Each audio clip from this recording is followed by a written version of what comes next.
यदि ईश्वर को इस ब्रह्मांड का सर्वशक्तिमान, सर्वज्ञ तथा सर्वसमर्थ रचयिता माना जाता है, तो उसकी रचना में इतनी स्पष्ट त्रुटियां, अव्यवस्था और अपूर्णता क्यों विद्यमान है? क्या किसी परिपूर्ण रचनाकार की सृष्टि ऐसी हो सकती है? मनुष्य के शरीर में विजडम टीथ अर्थात अक्कल दाढ़ का क्या प्रयोजन है, जिसका आना केवल पीड़ा, संक्रमण और शल्य क्रिया का कारण बनता है? क्या यह सर्वश्रेष्ठ सृष्टिकर्ता की भूल नहीं है? यदि ईश्वर ने सचमुच हमें बनाया तो उसने इस अनावश्यक हानिकारक संरचना को क्यों जोड़ा? मनुष्य की नेत्र रचना में ब्लाइंड स्पॉट अर्थात अंध बिंदु होता है, जहां दृष्टि शून्य होती है, परंतु वही ईश्वर ऑक्टोपस को ऐसी आंखें दे देता है जिसमें कोई दोष नहीं। क्या यह ईश्वर का पक्षपात पूर्ण या अपूर्ण सोच का प्रमाण नहीं है? जिराफ की लैरिंजियल नर्व सीधे मस्तिष्क से गले तक जा सकती है, किंतु वह हृदय तक जाकर अनावश्यक रूप से लंबा रास्ता तय कर पुनः गले में पहुंचती है। क्या यह ईश्वर की परिपक्व इंजीनियरिंग का उदाहरण है,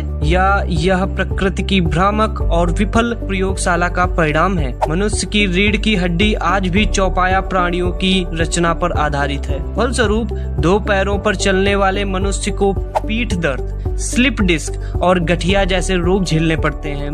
क्या ईश्वर का यह विकास क्रम में सुधार करना उचित न लगा? पांडा के हाथ में असली अंगूठा नहीं है, बल्कि कलाई की एक विकृत हड्डी है जो अंगूठे का कार्य करती है। क्या यह किसी सर्वशक्तिमान रचयिता की रचना है, या फिर यह प्रकृति का अधूरा और तात्कालिक समाधान है? यदि ईश्वर ने यह सृष्टि बनाई है तो वह या तो अशक्त है जो इसे सुधार नहीं सकता, या फिर वह अस्तित्वहीन है, और यदि वह है भी तो वह सबसे निकृष्ट, अक्षम और तुच्छ रचनाकार है।